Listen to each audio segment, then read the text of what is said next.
Bonjour à tous, alors on se retrouve aujourd'hui pour une nouvelle vidéo pour vous expliquer brièvement les trois grosses stratégies quand on est en HDV7 pour faire du 3 étoiles contre des HDV7. Donc là, ce que je vais faire, je vais rester assez vague, je vais juste vous montrer un replay de chaque et juste pour vous dire brièvement chaque attaque. Et puis dans d'autres vidéos futures, on détaillera chacune de ces trois stratégies. Donc la première stratégie que je vais vous présenter, c'est la stratégie ballon serviteur. Donc ballon serviteur, c'est une stratégie qui est très efficace.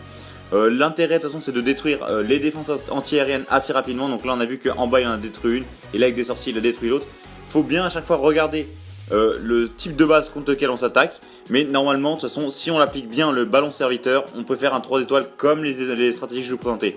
Alors dans les trois stratégies, ballon serviteur on la recroise assez rarement, mais donc c'est celle qu'on va retrouver en deuxième position en nombre d'utilisation sur les trois. De toute façon je vais le dire pour chacune, celle qu'on utilisera le plus ou autre. Donc là regardez ce replay, c'est relativement efficace, les ballons vont nous détruire toutes les défenses, et l'avantage c'est qu'on n'a pas à se soucier de tout ce qui est défense terrestre, donc c'est à dire ni les canons ni les mortiers, il n'y a aucun problème contre ces deux types de troupes. Et en HDV 7 l'avantage c'est qu'il n'y a que deux défenses antiaériennes, donc si on arrive à détruire les deux défenses antiaériennes en général vous êtes assuré de faire votre 3 étoiles. Donc c'est pour ça que la stratégie ballon serviteur c'est une excellente stratégie en HDV 7. Donc comme je l'ai dit il y a trois stratégies, donc on va tous les revoir au fur et à mesure. Dans la composition des sorts, moi ce que je vous suggère en général c'est de faire deux sorts de soins et un sort de rage. Pourquoi les soins? Tout simplement parce que vous allez avoir les bombes aériennes, donc les bombes rouges, qui vont vous abîmer votre groupe de ballons. Donc ça va être relativement à risque pour vous. Donc les sorts de soins vont être là pour soigner vos ballons. Et le sort de rage, pourquoi? C'est quand vos ballons s'approchent d'une défense antiaérienne, qui sont la deuxième par exemple défense antiaérienne, et qui a besoin de les accélérer, bah c'est parti, on utilise le sort de rage pour pouvoir terminer. Quelque chose qu'il faut vraiment penser, garder quelques troupes, comme j'ai expliqué dans la vidéo du grattage, garder quelques troupes pour pouvoir détruire les petits bâtiments qui sont isolés aux quatre coins, parce que un risque avec cette stratégie c'est de ne pas finir dans les temps. Ça va être pareil de toute façon pour les trois stratégies, ça risque d'être le temps. Donc garder quelques petites troupes, on va dire 4 petits archers pour couvrir au cas où il y a des bâtiments dans les quatre coins de la carte. Pensez à le faire, mais dans les trois stratégies ça va être la même chose. Donc là on a terminé pour la stratégie ballon serviteur, on passe tout de suite à la stratégie full dragon. Donc la stratégie full dragon c'est celle qui est le plus utilisée, c'est celle qu'on va retrouver très souvent d'un village HDV7 contre un autre HDV7 pour faire du 3 étoiles. Donc j'ai regardé énormément de replays d'HDV7 contre des HDV7 en 3 étoiles, et ce qui revient très souvent c'est la stratégie full dragon. Donc là comme je vous ai dit, je suis là pas pour vous présenter en détail la stratégie, juste pour d'abord vous dire les stratégies, juste vous énoncer les stratégies qui existent, et comme je vous ai dit dans d'autres vidéos que je ferai à l'avenir, je vais les détailler plus en profondeur, mais en tout cas là on reste vraiment à la surface.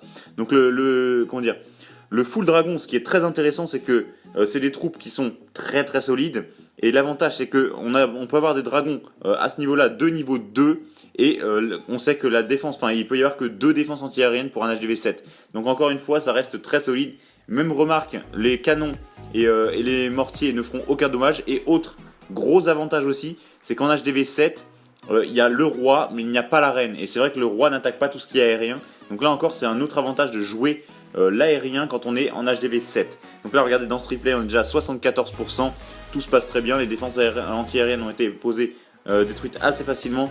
Vous pouvez me dire que là les villages sont peut-être faciles, je suis d'accord avec vous, mais là je vous mets juste ce replay pour vous illustrer mon propos.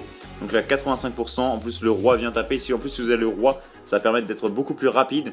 Là il y a des bâtiments aux quatre coins, encore une fois il aurait peut-être fallu avoir, bon là il a préféré ne pas avoir d'archers, mais c'est pour avoir plus de dragons, parce que du coup comme il peut avoir 200 places au maximum, il a préféré faire 10 dragons, comme c'est sûr d'avoir ces 200 places d'occuper, c'est pour ça qu'il n'a pas pu avoir d'archers. Ça risque, mais ça reste relativement efficace. Et là la troisième stratégie, celle qui est la moins utilisée mais qui reste relativement efficace quand même, c'est la stratégie full cochon.